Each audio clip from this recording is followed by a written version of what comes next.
Olá pessoal, tudo bem? Neste vídeo eu vou dar sequência à série de vídeos que eu venho gravando sobre a membrana plasmática. Agora eu vou explicar como que as substâncias atravessam essa estrutura.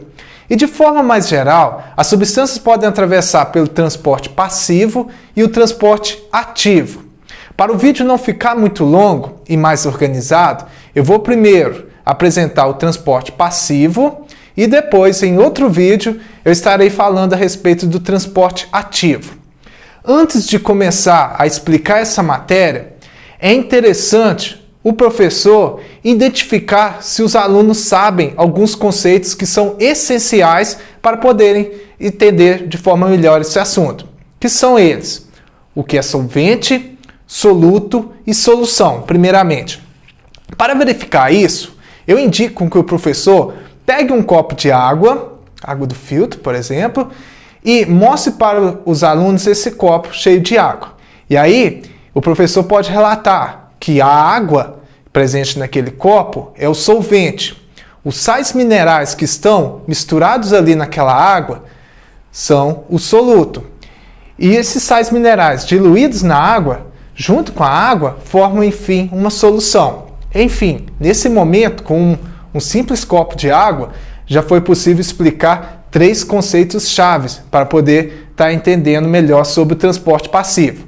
Além disso, é necessário que os alunos saibam o que é solução isotônica, o que é solução hipotônica e o que é solução hipertônica. E aí eu indico que o professor pegue mais um copo de água e mostre os 2 copos de água para a turma nesse momento. Nessa hora, o professor pode informar os alunos que existe ali uma solução isotônica, porque os 2 copos com água apresentam a mesma concentração de soluto. Por isso, são isotônicos.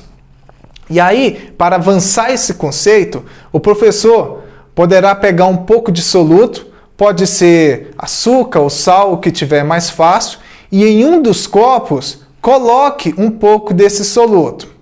Esse copo que foi colocado soluto vai passar a ter uma solução hipertônica. Por quê? Está com uma concentração de soluto maior comparado a outro copo.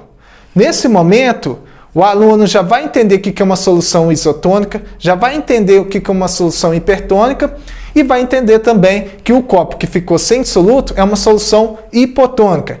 E além disso, o aluno também vai entender que para fazer a classificação se a solução é hipo ou hipertônica, é necessário uma referência, uma comparação com outra solução. No caso, o copo com soluto com sal, ou açúcar, é hipertônico ao copo que não foi adicionado esse soluto.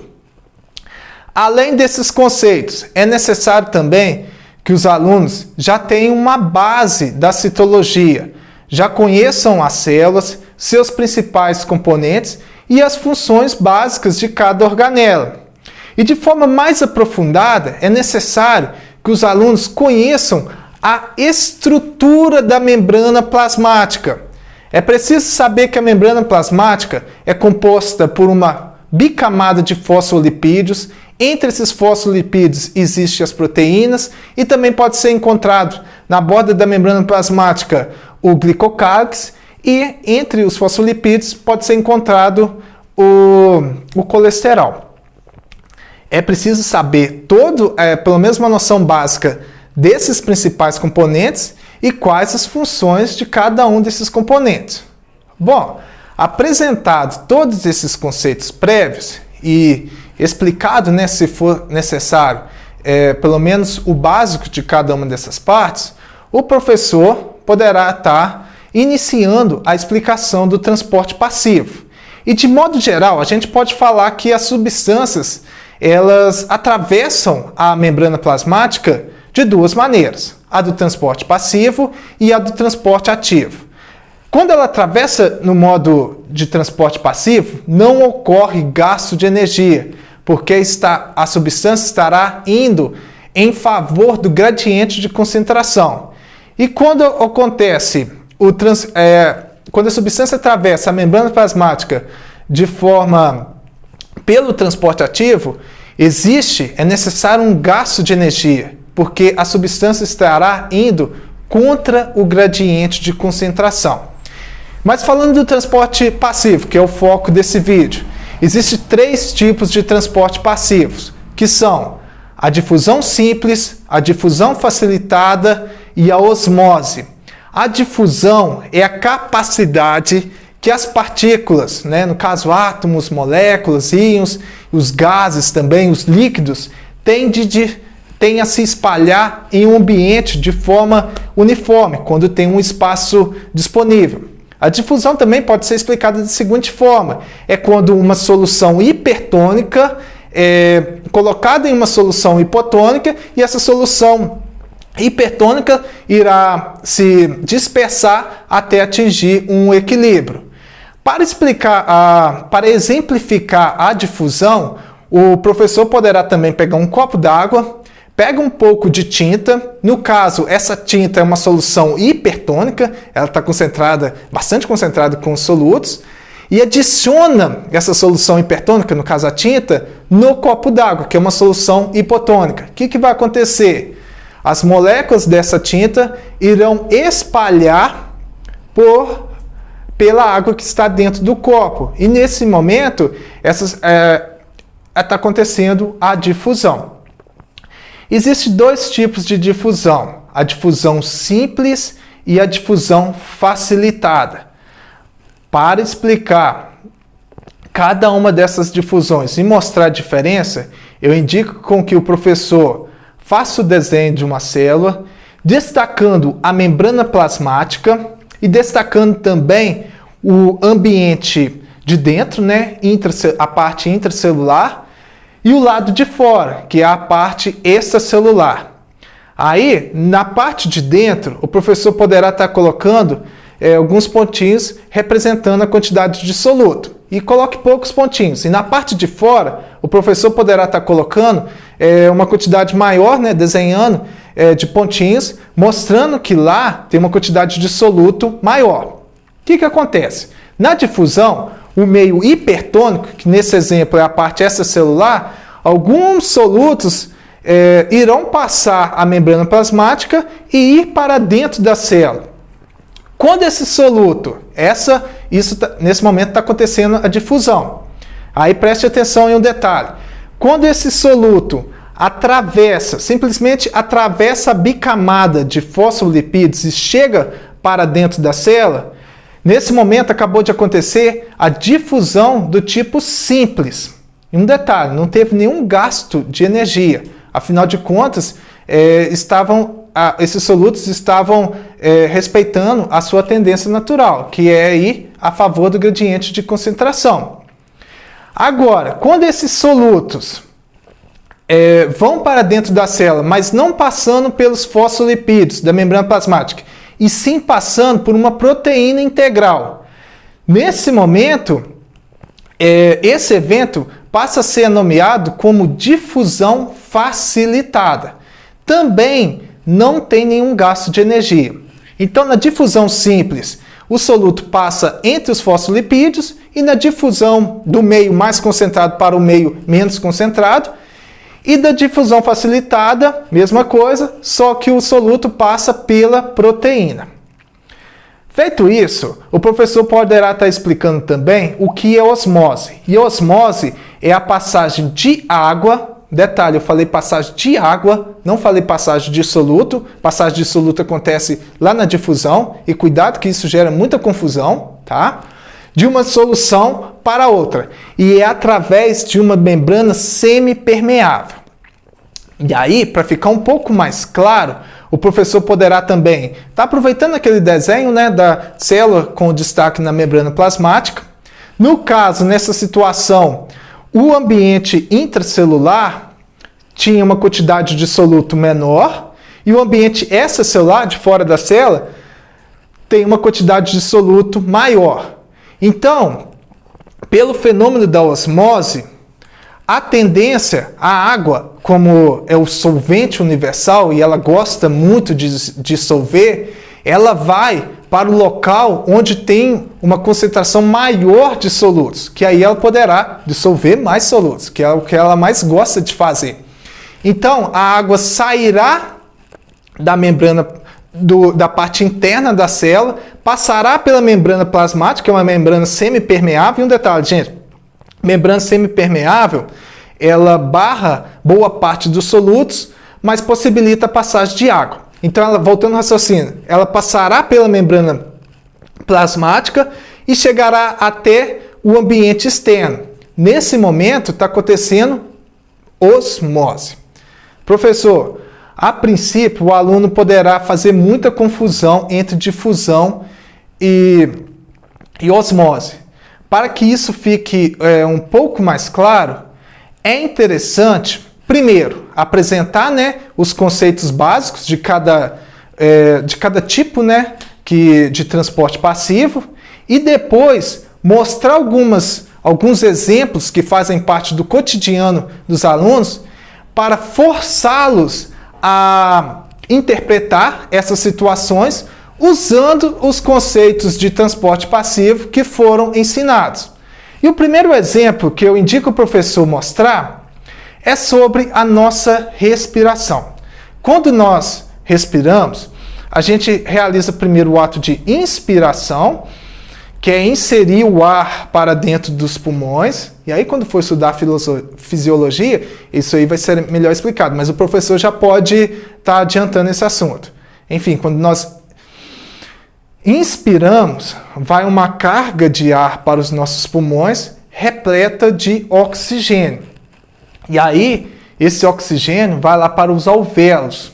E quando ele chega no alvéolo, fica uma concentração alta de oxigênio nos alvéolos e nos capilares sanguíneos que estão conectados no alvéolo, tem uma concentração baixa de oxigênio. Então, por difusão, aquele local que está com muito oxigênio, que no caso é o alvéolo, algumas moléculas de oxigênio irão sair dali e irão passar para os capilares sanguíneos. E nesse mesmo momento, na corrente sanguínea, nessa situação, tem uma concentração alta também de dióxido de carbono. E no caso dos capilares, concentração baixa. Então, o dióxido de carbono que está ali no sangue venoso, ele irá sair dos capilares sanguíneos e irá passar para os alvéolos. E será expulso do corpo no momento que a pessoa expirar. Então, o ar que a gente inspira é diferente do ar que nós expiramos. E, nesse momento, essa troca gasosa é a famosa hematose. E nessa hora está acontecendo a difusão. Tá? Então, é um exemplo da vida real bem interessante. Se o aluno ainda tiver com um pouco de dúvida sobre o que é difusão, vocês podem, o professor pode até forçá-los a imaginar a seguinte situação. Imagina um quarto cheio de pessoas, e essas pessoas estão muito espremidas. Imagina que tem a chance de essas pessoas ocuparem um espaço ao lado que está livre, que está bem confortável. Qual que é a tendência natural de acontecer? É de alguma dessas pessoas sair desse lugar apertado e ir para um local mais livre. É assim, é uma analogia que o professor também pode estar usando para facilitar no entendimento da difusão. Bom, passado esses conceitos, é interessante também apresentar outros exemplos. Por exemplo, o bacalhau. O bacalhau é um peixe, né, onde é adicionado uma quantidade alta de sal e após algum tempo, a água que está no corpo do bacalhau, ela é passada para o sal no qual foi adicionado e o peixe fica desidratado. Nesse momento, o professor pode perguntar o que aconteceu nessa situação. E foi a osmose. Ou seja, detalhe, eu falei passagem de água, né? A água saiu do tecido do bacalhau e foi para o ambiente externo porque tinha uma concentração maior de soluto, no caso o sal. E aí, o bacalhau ficou desidratado, ficou com uma quantidade menor de água, né? E isso permite com que ele conserve sua estrutura sem se decompor por mais tempo, porque tendo menos água, tem menos recurso para organismos como, por exemplo, as bactérias se desenvolverem. E aí esse alimento não vai estragar, não será decomposto. Outros exemplos também de osmose, que faz parte do nosso cotidiano, é a carne de sol e também as compotas de frutas. No caso dessas compotas, é a mesma situação de osmose, só que ao invés de colocar o soluto sal, colocou o soluto açúcar. E a água, ela vai por osmose, né, ela vai em direção ao ambiente onde tem uma concentração de soluto maior. Então ela sai da polpa da fruta e vai em direção a esse açúcar. E com isso, essas frutas passam a ficar conservadas por um tempo maior. Outro exemplo, que o professor inclusive pode até fazer uma aula prática ou pedir para que os alunos façam em casa, é o caso da batata com sal. Aí é o seguinte, pega uma batata, corte ela no meio, tira um pouco da parte interna da batata e adiciona sal. Espera pelo menos umas 5 horas e observe o que vai acontecer. O resultado será que no local ali do meio onde foi colocado uma quantidade de sal, vai estar repleto de água. E por quê? Porque também ocorreu o fenômeno da osmose. A água que estava nas células da batata atravessaram a membrana plasmática dessas células e foram para o ambiente externo, onde tinha uma concentração maior do soluto, no caso, o sal. Bem interessante e fácil de fazer, e facilita também no entendimento da osmose. Outro exemplo também muito fácil de fazer e que provavelmente já aconteceu na vida de todos os alunos é o do caso da alface. Se caso temperar a alface com sal e não consumi-la de forma imediata, ao passar um tempo, essa alface vai ficar bem feia, vai ficar bem murcha. Por quê? Também por causa da osmose. O meio externo tinha uma concentração de soluto maior, no caso o sal, e a água que estava dentro das células da alface, por osmose, foi saindo de dentro da célula, atravessando a membrana plasmática e indo para o local onde estava o sal. E com isso essas células ficaram murchas, deixando a folha de alface como um todo murcha. Para explicar também a osmose, é interessante o professor mencionar a diferença da osmose em células animais com a osmose em células vegetais.